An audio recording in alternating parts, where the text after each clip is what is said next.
Live from WRAL News Headquarters in Raleigh, your number one source for local news. WRAL News, coverage you can count on. This was an act of terrorism. Breaking this noon just moments ago, the FBI wrapped up a news conference where they share much more information on the suspect in the Bourbon Street terrorist attack. And we've got a chilly forecast across the area. Temperatures at the moment in the upper 30s and low 40s, but even colder weather for the weekend. We're going to break it all down coming up. And 3 people shot in Durham, but no arrests from police. We're going to walk you through what investigators have revealed about this triple shooting. Good afternoon. I'm Chris Lovingood. And I'm Renee Chu. Thanks for joining us. We begin with breaking news. Just moments ago, we received an update from the governor of Louisiana, local police and federal agents on the attack that killed at least 14 people. The FBI says right now there is no definitive link between the New Year's Day attacks in New Orleans and in Las Vegas. Agents say they believe the suspect, Shamsuddin Jabbar, acted alone. The investigation also reveals that Jabbar planned to harm his family, but changed his mind. Michelle McConaughey has been monitoring the news conference. She joins us with additional information from the Live Center. Michelle. Yeah, Renee, officials also saying that they found 2 IEDs placed in coolers near the scene. They were able to safely remove those, which is good news. They say that Jabbar also joined ISIS before the summertime. Louisiana Governor Jeff Landry says that they have gone over thousands of hours of surveillance videos. They've been talking to witnesses at the scene, conducting interviews. And yesterday they issued an emergency declaration that was meant to streamline resources to this. But he said this is also twofold. This is an active investigation along with prep for the Sugar Bowl, which is happening today, that was rescheduled for today. We also heard from Mayor LaToya Cantrell. She spoke earlier and said her city will prevail. Take a listen. I want to reassure the public that the city of New Orleans is not only ready for game day today, but we're ready to continue to host large-scale events in our city because we are built to host. And she also said that they plan to open Bourbon Street before the Sugar Bowl. She said that everything will be restored on Bourbon Street starting at 2:30 p.m. All right, thank you, Michelle. And we're now learning the person at the center of a vehicle explosion in Las Vegas also has military connections. Law enforcement have identified 37-year-old Matthew Leibelsberger as the suspect in the explosion outside of a Trump hotel in Vegas. Let's bring in WRAL's Sean Gallagher in Fayetteville right now. Sean, what have we learned about Leibelsberger's military connection?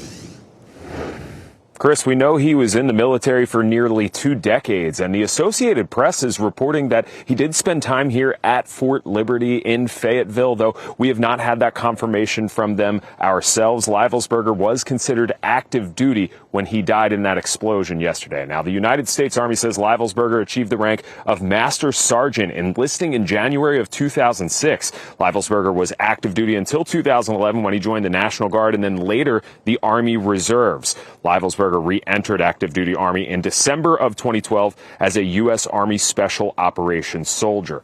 Now, law enforcement officials say he was behind this explosion at the Trump Hotel in Las Vegas when a rented Tesla Cybertruck exploded with fireworks and gas canisters inside. Leibelsberger, the person who was killed in that blast, and at least 7 others injured. Now, the FBI has said that there is no direct link at this point between what happened in New Orleans and Las Vegas.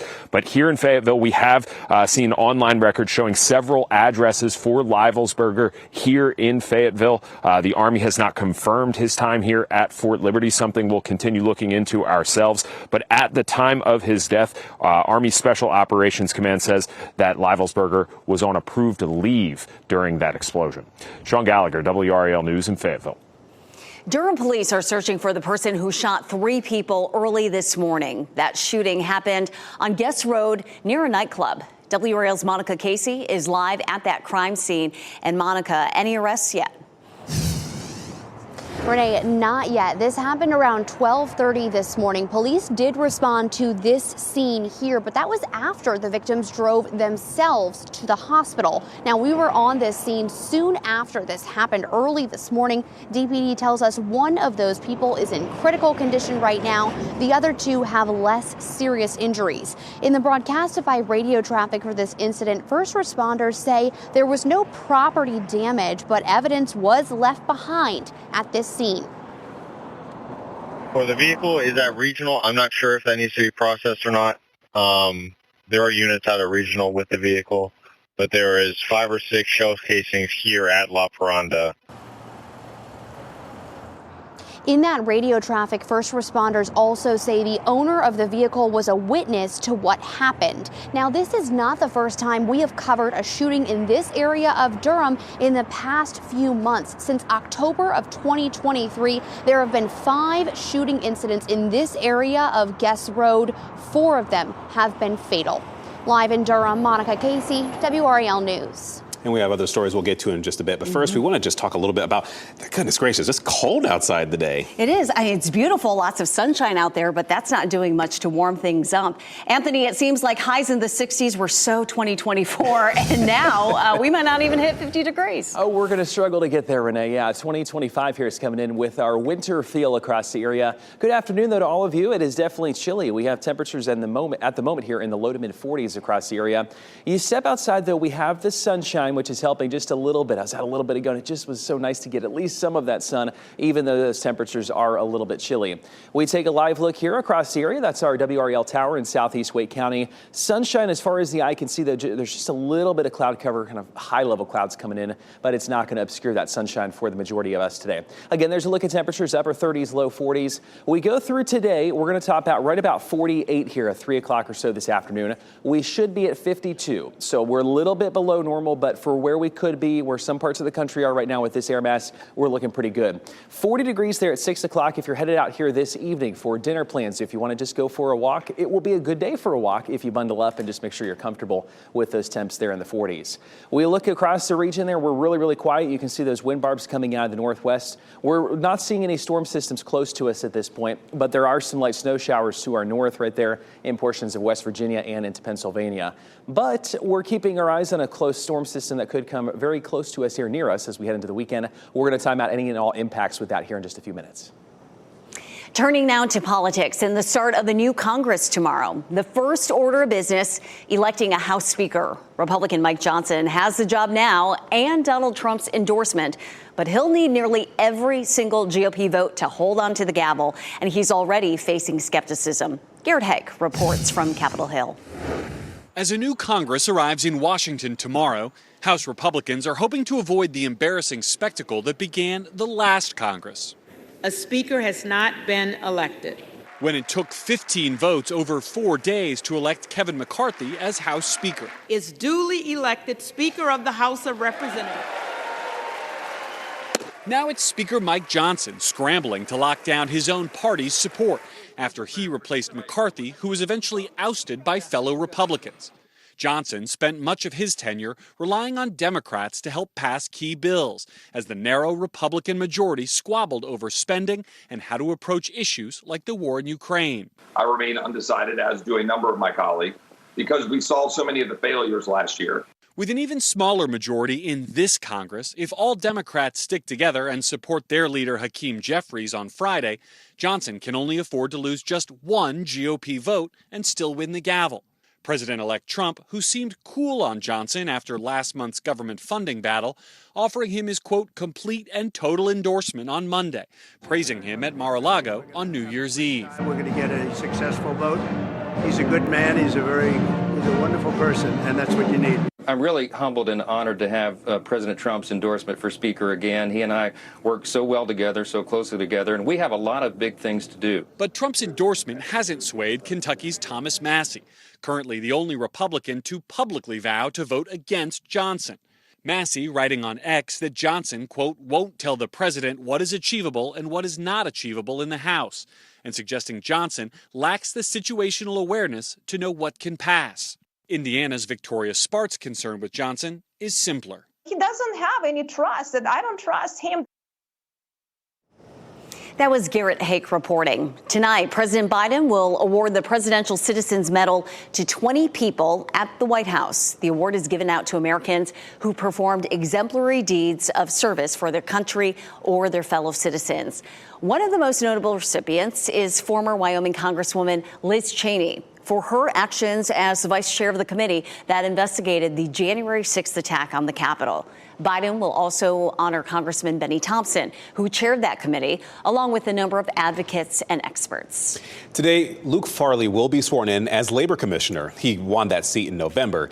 He's a workplace safety attorney who has never held elected office. He says he plans to follow in the footsteps of previous Republican commissioners when it comes to regulating worker safety. North Carolina's new superintendent of public instruction was also sworn in yesterday. Mo Green was in Greensboro for his swearing-in ceremony. He's North Carolina's first black state superintendent, and this is the beginning of his tenure as the state's top educator.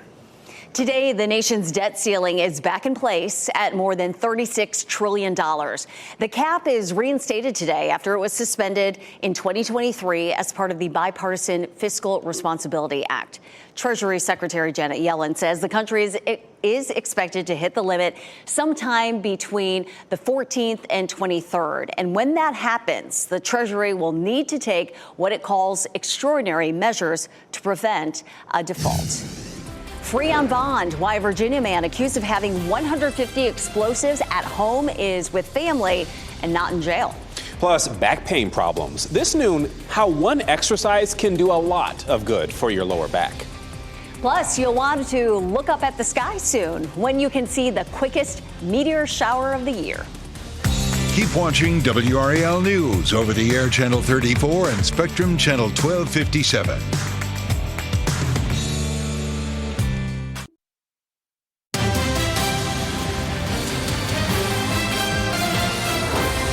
New York police are trying to track down a group of men who shot at a crowd of people outside a nightclub. Officers say about 15 young people were waiting in line for a private event in Jamaica, Queens, when 4 men approached them and fired shots. 10 people waiting in line for that private event at a nightclub were injured late Wednesday night in an apparent drive-by shooting, according to New York City police. Everyone is expected to recover. A Virginia man arrested after the FBI found over 150 explosives in his home is free on bond. Brad Spafford is staying with a family member right now. Part of his bond requires him to wear an electronic monitoring system. Police went to the home near Norfolk to serve a warrant last month against Spafford for allegedly owning a modified rifle that was unregistered. And while executing the warrant, the FBI found a short-barreled rifle inside his safe and more than 150 explosive devices.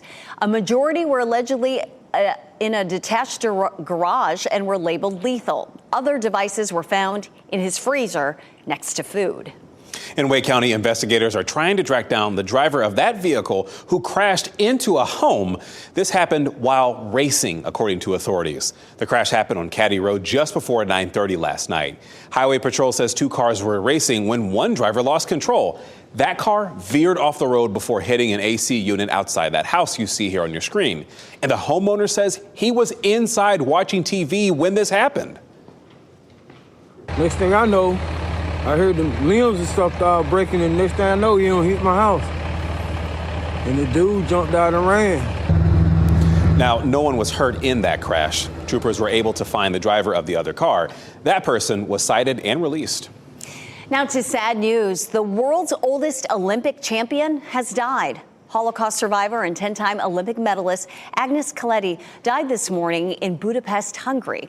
Kaleti assumed the false identity of a Christian maid during the German invasion. Her mother and sister also survived. Her father and other relatives died at Auschwitz. Kaleti was one of the most successful Jewish Olympic athletes of all time. She was 103 years old. What a life she lived. Lower back pain is a problem that millions of Americans face. It can cause pain that travels to other parts of the body, but there is a path to relief without medication. Mandy Gaither explains how one exercise may help reduce the pain. It's a common complaint. Data from a national health interview survey showed 39% of all U.S. adults reported back pain in 2019. The percentage of adults who experienced it increased with age. More than 45% of those aged 65 and older reported this pain, and women were found to be more likely to experience back pain than men. New research suggests there's an easy way to possibly prevent it, and that's by simply walking, simply moving. A recent study linked walking to fewer flare-ups and backaches, and we know that walking is good for the entire body. Dr. Sanjay Gupta says walking helps strengthen muscles, improves metabolism, and more. But if you're just starting out, he cautions not to try to do too much at first. Make sure to vary your pace and distance throughout the week, especially if you're in pain. Also consider adding resistance training and stretching, particularly back exercises, to your routine. And if you plan to start walking, Gupta says what you wear on your feet is also important so that you don't injure other parts of your body. Experts also recommend getting proper fitting shoes with good arch support. Very important for your hips and your back. And plenty of other brands out there for shoes to do that. That was Mandy Gay, the reporting. Now, according to the CDC, the most common causes of lower back pain include heavy manual labor, sitting for long periods of time, or sudden movements such as bending or twisting. It can also be caused by certain medical conditions, including sprains, spinal stenosis, and arthritis. 2025 kicks off with one of the strongest and quickest meteor showers of the year. The quadrantids will peak for about 6 hours on Friday.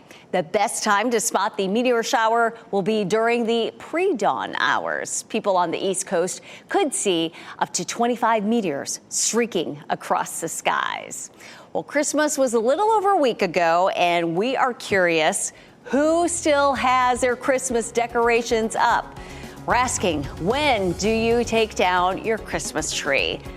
New Year's Day, first week of January, end of January, or hey, maybe you have it year long. Share your voice right now by scanning the QR code on your screen or head to WRAL.com/yourvoice. We will share the results before the end of this newscast. A lot of folks who have live trees, they're already out on the curb. Okay, but we have an artificial tree, so let's just say it stays up. It stays up a little while. I took mine down Sunday because we're trying to box up stuff, put it in storage to make room for a little guy. Got to do a lot of nursery setting up. All right, we do have meteorologist Anthony Baglione right now getting you started. Is your Christmas tree still up, Anthony? It is still up, yes, and I think it probably will be, at least for, a couple weeks, I think, maybe a week or two. I tend to leave it up a little bit later just to still have that festive holiday spirit. But I will say, looking outside right now, it still feels like the holiday season. It still feels very much winter-esque across the area. We've got temps in the low to mid 40s, and I will say if you are going to take down your Christmas decorations, today will be chilly, but it should still be perfect to do that if you want to get outside with that fresh, kind of crisp air. 39 there in Roxborough. We're at 45 in Fayetteville, 43 in Goldsboro. So it's definitely cold. We look across the region, kind of here's what's going on at the moment. Really not a lot to speak of. We have our winds coming out of the west-northwest there, and it's kind of pushing that colder air in that a lot of the country is dealing with at the moment. We take kind of a look here at what's going on across the central parts of the country. This has been a very impactful snow squall that was pushing across Iowa. In fact, they had a snow squall warning, which is basically just a very brief localized area of pretty intense snow that's been pushing across the state. But other than that, we're not tracking too much here at the moment. That will change, though, as we go into the weekend. Let's talk about this next potential storm system. 8 o'clock Sunday morning. I'm going to start us off here. You can definitely see that big old thick band of snow to the north of St. Louis. It continues its track to the east, and we are likely to still be on the relatively warm side of this system. It's still going to be a chilly rain at this point, it looks like, for us on Monday. There is 4 a.m. though. Virginia, even up into West Virginia, they are talking some significant snow from this. We could be talking potentially a foot or more of snow in that part of the country. But look at us. There's 8 a.m. Monday morning. We have rain. Temperatures are going to be in the upper 30s, low 40s. So just warm enough where this does look to stay all rain for us, but it's going to be a chilly rain. That will shift potentially to the north or south. As we get closer, we'll continue to watch that, but I don't see any big changes. This is another big story with this system. Look at at all of this freezing rain potential. If this were to verify in Lexington, Kentucky, they could have a half an inch of ice on the ground. The entire state of Kentucky at this point looking at some significant impacts from that. St. Louis, maybe half an inch of ice. That would be really, really bad here if that were to verify. So that's something we're going to continue to watch. Here's how this looks, though, for us as we get into Sunday night, Monday. The far northern counties in our viewing area, South Hill, maybe as far south as Roxborough, Roanoke Rapids, could see a brief wintry mix, maybe a snowflake, maybe a little bit of light freezing rain. We are not talking any big accumulations, and the majority of our viewing area, we're looking at just chilly rain. So I don't see any other wintry type impacts for us. If that changes, though, I will let you know. Any shift in that track could kind of push things a little bit farther south. We get outside right now, though, it is smooth sailing, totally quiet across the entire region. Lots of sunshine. Today, though, we are still going to be on the chilly side. We go for a high of 48 this afternoon. It comes with sunshine, a little bit more cloud cover tomorrow at 51, 41 on Saturday. Sunday looking pretty dry there, but then there's that chance of some rain and maybe a light wintry mix into Sunday night, Monday morning. We're still talking temperatures Monday afternoon at 48. We are locked into this wintry type pattern, guys, after the 68-degree temperature we had a couple days ago. Oh, missed that, but all right. This is 2025, apparently. Preparing for travel. Today on WRAL News at 4, Five on Your Side shares essential advice to help you get started and avoid last-minute headaches. Plus, a stray bullet into a home. At 5, we hear from one homeowner in Roanoke Rapids who says this happened to her. Her message to others when it comes to putting lives in danger. Time is 12:21. 2024 was not a great year for many big-name stores. We're going to break down the staggering number of closings and what happens now. Many first-time homebuyers were shut out of the housing market last year, but this year is looking better for buyers. We'll explain what you need to know.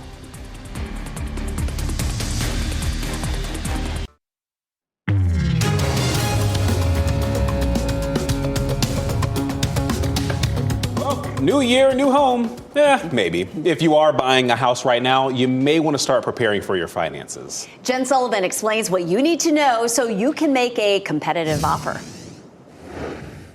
Many first-time homebuyers were shut out of the housing market in 2024 because of soaring sticker prices, few choices, and high interest rates. But this year is looking better for buyers. More choices, more inventory, that will lead to boosts in home sales roughly by 10% in 2025. Lawrence Yoon with the National Association of Realtors says now is the time to start getting your finances in order so you're ready to make a competitive offer when you do find the right home.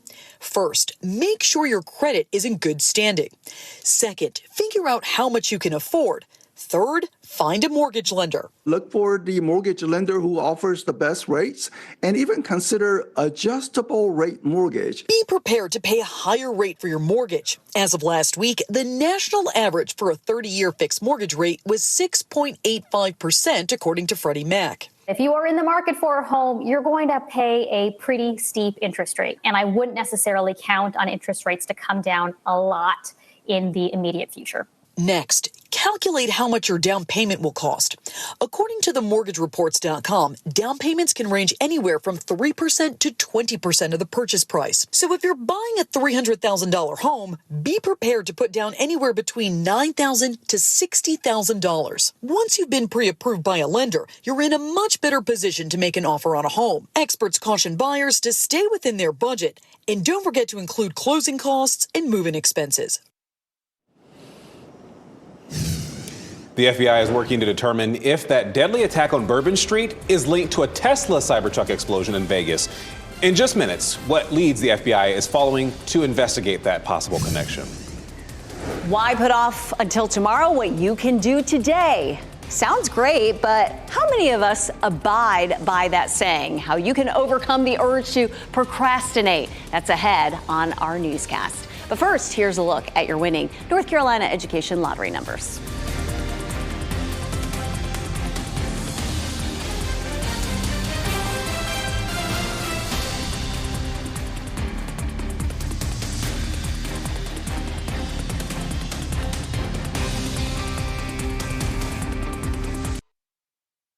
Shot in 4K ultra high definition. Your number one source for local news. WRAL News. Coverage you can count on. Welcome back. Active investigations are underway today in New Orleans and Texas following the deadly New Year's Day attack in the French Quarter. Investigators are sifting through evidence on the scene as well as at least 2 other locations. Federal agents are searching the suspect's home in Texas. The Army veteran was stationed at what was then known as Fort Bragg and then was deployed to Afghanistan in 2009. Agents are also searching an Airbnb in New Orleans, and they believe some of the explosive devices were built there. A truck ran down and killed people in New Orleans, and then this Tesla Cybertruck exploded outside the Trump Hotel in Vegas and injured people. Both happened the same day, and the FBI is now coming forward and speaking a little bit about what they've learned in these 2 investigations. NBC's Morgan Chesky is in Las Vegas for that story. This morning, new details on that stunning Cybertruck explosion that happened outside Trump International Hotel on the Vegas Strip New Year's Day. 3 senior law enforcement officials briefed on the case, telling NBC News it's being investigated as a potential act of terrorism, and with questions arising over possible ties to the attack in New Orleans. We're absolutely investigating any connectivity to what happened in New Orleans, as well as other attacks that have been occurring around the world. We're not ruling anything out yet. NBC News learning investigators are looking into a possible military connection between the New Orleans suspect and the person inside the Tesla, according to 2 law enforcement sources. Authorities also confirming the vehicles involved in both incidents were rented from the car-sharing company Turo. The company saying in a statement they're heartbroken by the violence and are actively partnering with law enforcement authorities as they investigate both incidents. Yesterday, authorities also revealing crucial evidence found in the back of the truck after crews contained the fiery scene. So those are gasoline canisters, they are camp fuel canisters, and large firework mortars. They say the 2024 Cybertruck was rented in Colorado and arrived in Las Vegas around 7:30 a.m. Wednesday morning. The truck pulled up to the Trump Hotel roughly an hour later, exploding after less than a minute, injuring 7 bystanders and causing chaos inside the hotel. We saw a lot of smoke through the windows. We go downstairs, and then the whole lobby, everyone's trapped. New video shows the truck being taken away by law enforcement. And despite the charred aftermath, authorities say the explosion could have been much worse. Tesla CEO Elon Musk posting on X, Cybertruck actually contained the explosions and directed the blast upwards. This morning, officials stressing this investigation is just beginning. That was Morgan Chesky reporting. Parts of the nation's capital now have a heavier than usual presence following that deadly attack in New Orleans. The area near Capital One Arena was busy with people attending the Washington Wizards game last night. Normally, the street is closed to vehicle traffic by 1 or more police cruisers. And last night, barriers and officers were present around that area. The police chief there says officers are prepared for 2 major upcoming events that will bring in crowds: the state funeral for former President Jimmy Carter and Donald Trump's 2nd inauguration as president. Preparing for large crowds. That's what we specialize in here in the District of Columbia at the Metropolitan Police Department. We'll continue to work very closely with our local and state partners to see if there are any critical threats to the district, and if there are, we will posture ourselves accordingly. Fencing that's hard to climb over is already up in the district ahead of January 6th. Fencing will also be erected for Trump's inauguration. A tragedy in New England is hitting home for students in Edgecombe County. Valerie Goldstein was a teacher at Baskerville Elementary, and she died on Christmas Day from possible carbon monoxide poisoning. She worked at the school for just 4 months. She was a Teach for America fellow who taught English and social studies.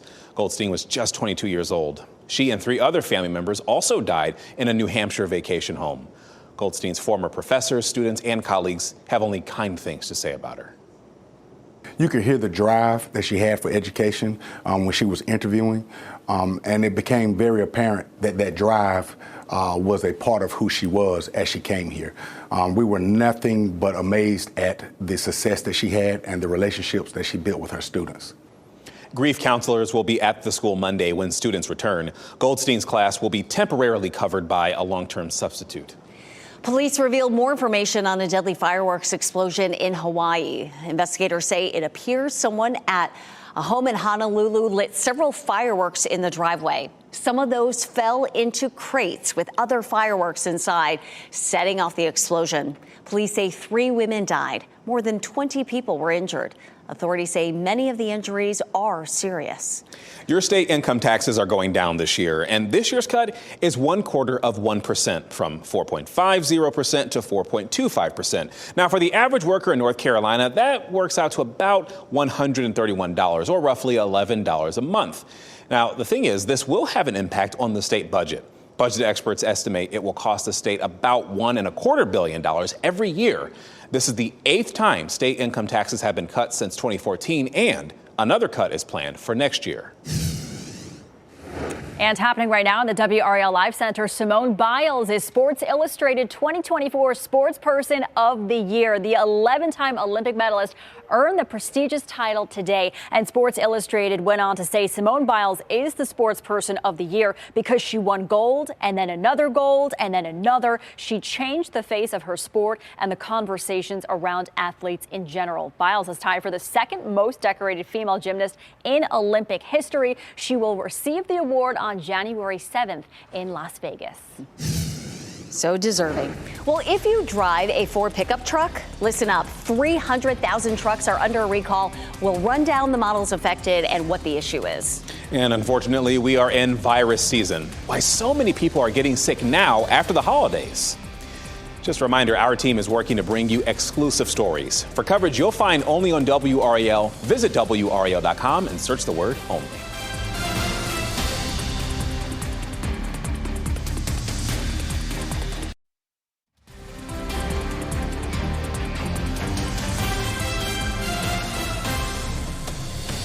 Welcome back. Here's a live look at the legislative building in downtown Raleigh. Look at all that blue sky and sunshine, but we will be staying in the 40s, and flags are flying at half-staff after the death of former President Jimmy Carter. You're watching WRAL News, available on Spectrum and the WRAL app on your TV or streaming device. Ford is recalling close to 300,000 F-Series pickup trucks because of a defective fuel pump. This recall affects diesel engine models and includes some Super Duty F-Series pickups from 2020 through 2022. It also covers Ford F650 and 750 models from the years 2021 through 2022. Ford dealers will update software free of charge to fix this issue. Now, the recall comes as automakers report their December sales numbers today. They're expected to rise more than 7%, boosted by deeper discounts from automakers and dealers. Analysts say the increase points to a resilient market for new vehicles, which faces pressure from high interest rates. But consumers still aren't that interested in electric vehicles. Surveys show only about a quarter of new car buyers are considering an EV for their next purchase. Store closings in 2024 hit their highest number since 2020, and some of the most recognizable chains shut down last year or closed hundreds of stores. That includes Family Dollar, CVS, even Walgreens. Party City's recent liquidation is currently happening, and online competition and bigger chains are being blamed in part for this. Only one U.S.-based airline made the top 5 list of most punctual airlines worldwide in 2024. Aeromexico topped the list, followed by Saudia, Delta Airlines, LATAM Airlines, and Qatar Airlines. Regionally, Delta took top honors for North America, followed by United and Alaska Air. On time is defined as a scheduled flight arriving or departing less than 15 minutes from its scheduled time. Weather can also play a huge role with this. From birds to mammals, even underwater beings, photographers go to great lengths to bring us incredible images of nature. Find out which one, a prestigious photography competition. Plus, sharing is not always caring, at least when it comes to these viral infections. Doctors across the country report a surge in illnesses. How you can stay healthy in the new year.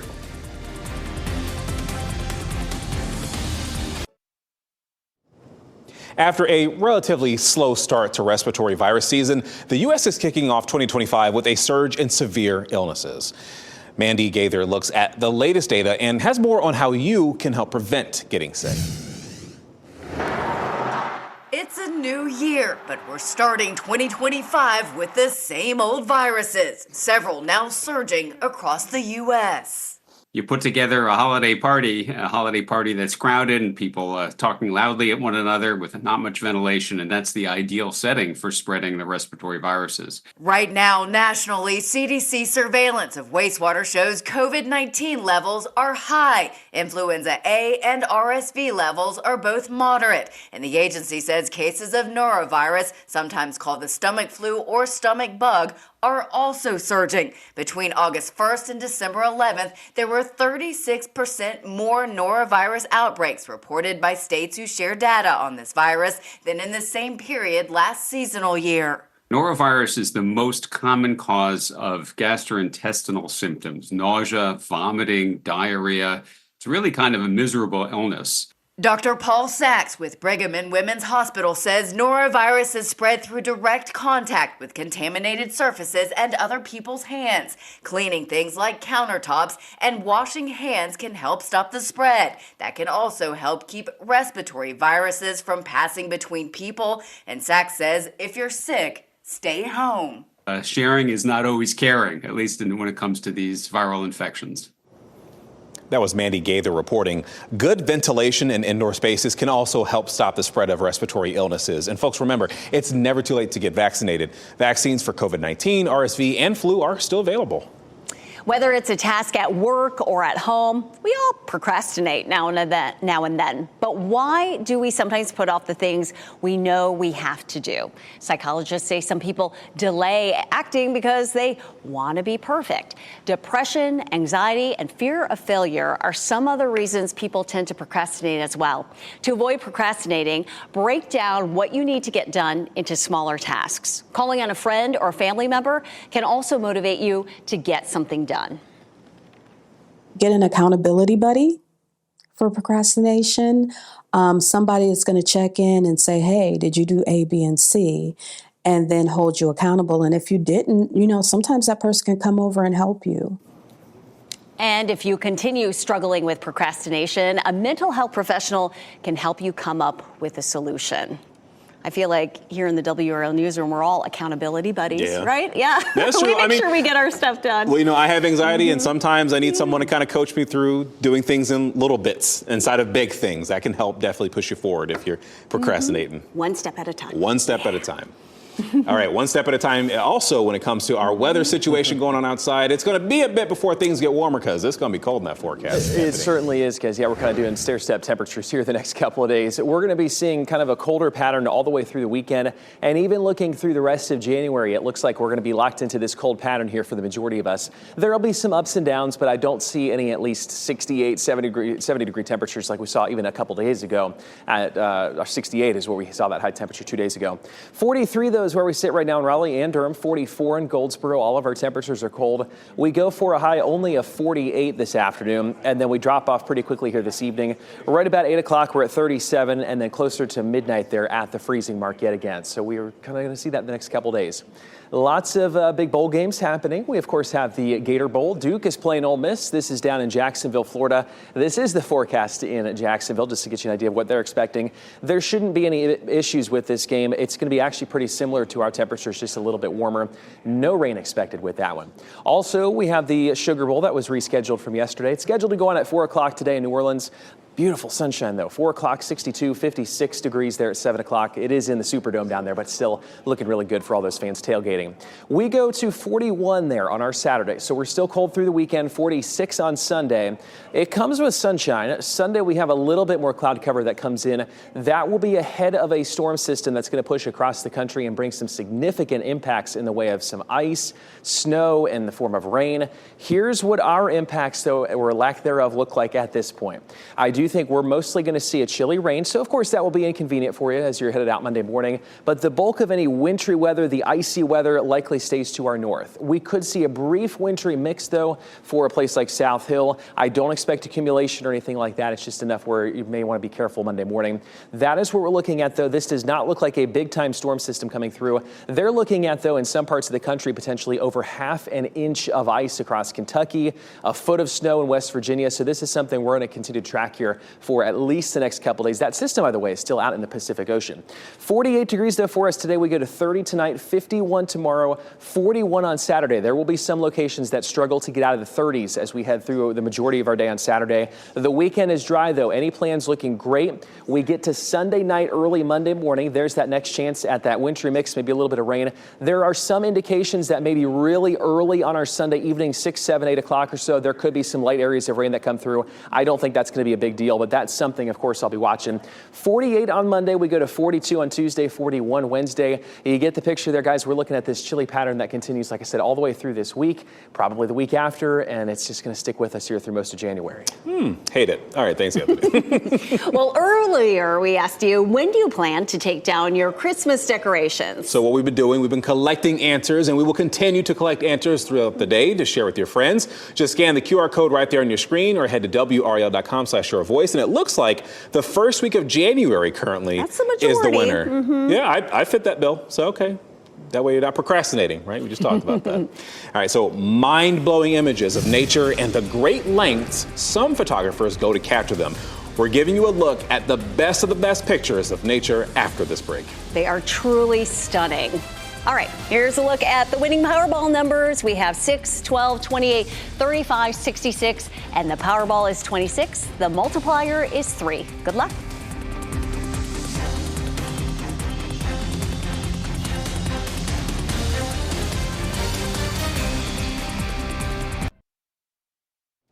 As we wrap things up, here's a look at a few of the headlines that we're following for WRAL News. In the last hour, New Orleans leaders gave us an update on the deadly attack on Bourbon Street. The FBI says at this point there is no definitive link between the attack there and the case in Las Vegas, that Tesla that exploded. The state's governor says Bourbon Street will be open this afternoon ahead of the Sugar Bowl. The FBI confirmed 14 people and the suspect were killed and at least 35 others are injured. New this afternoon, Campbell University has confirmed that suspect Shamsuddin Jabbar did attend classes at Campbell's campus on Fort Bragg, which is now Fort Liberty. The school says Jabbar was in classes from 2012 to 14. He did not receive a degree from Campbell University. A 2013 picture from the 82nd Airborne's Facebook page shows a soldier identified as Jabbar working as an information technology specialist. And Durham police are searching for the person who shot 3 people early this morning. That happened on Guest Road near a nightclub. We were on the scene as soon after that shooting happened, and the Durham Police Department says one of the people that was shot, they're in critical condition right now. The other 2 have less serious injuries. Animate Raleigh is returning to the convention center this weekend. Tomorrow through Sunday, the convention will celebrate all things animated, inviting artists and voice actors from some of the most popular animated series. The event is run by the same group that brings GalaxyCon each year. GalaxyCon Raleigh generated more than $9.75 million in economic impact last year. Organizers hope that Animate Raleigh will bring an additional $4 million this weekend. We now know the winner of 2024's prestigious Nature Photographer of the Year competition. Nearly 23,000 images from around the world were submitted for consideration. All are very spectacular in their own right, but standouts include a mystifying macro moment for a mantis-like insect, a psychedelic scene in the Netherlands of a gull floating in a rippled reflection of a colorful billboard, but the overall prize went to a surreal snowy scene in India of a pair of playful snow leopards. It's a moment the photographer says he waited more than 6 hours in sub-zero temperatures to capture. Pretty cool, but couldn't be me. Well, that's dedication, and look, it really paid off. Just stunning. Well, our pet of the day is a 5-year-old cat with a bottomless supply of affection. Genevieve is an incredibly loving, affectionate cat. She's the type of cat that will headbutt you, rub on your arms or legs to show her love, even climb onto your shoulders if you let her. She will even put her arms around you and hug you. Genevieve seems to get along well with other cats. Her adoption fee is waived through January 12th thanks to a partnership with Hills. So for more information, please go to spcawake.org. That's a cute cat. 2025 travel restrictions. Coming up on WRAL News at 4, 5 on your side helps you avoid last-minute headaches before you embark on your next trip. Thanks for spending your lunch hour with us. NBC News Daily is next on WRAL. Your next local news update in 30 minutes. You can get breaking news updates anytime with our WRAL News app. We hope you have a great day. Keep watching WRAL News over the air channel 34 and Spectrum channel 1257.